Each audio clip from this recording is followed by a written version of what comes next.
I do think that it is the job of a government to lead. And it's the job of a government to set the tone and the direction of a country.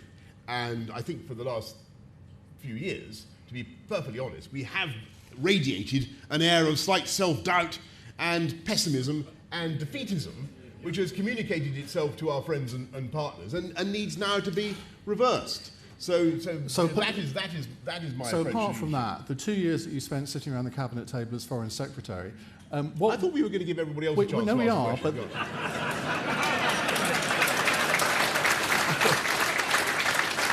I don't mind you. I do have to press you a little bit sometimes. Just finally, and then we will go on to the next question.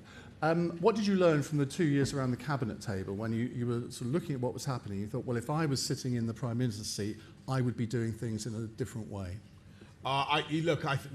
Really? I think.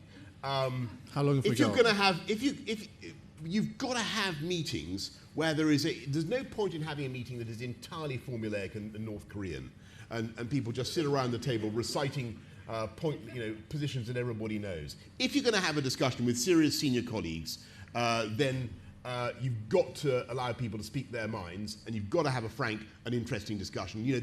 We're all dedicated public servants. We want to improve the lives of everybody in our country. Let us speak our minds, and then don't leak it. Don't leak it. It became impossible. It became impossible.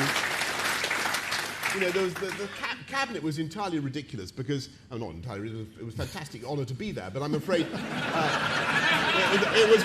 was well known. It was well known that at the end of every cabinet there was a certain particular journalist who might as well have been under the table throughout.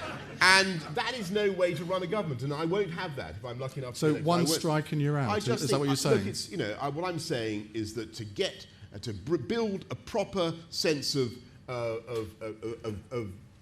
working together and to get the best out of people and to have really good and original ideas about this country, we've got to have people be able to speak their minds frankly without being endlessly leaked against and briefed against.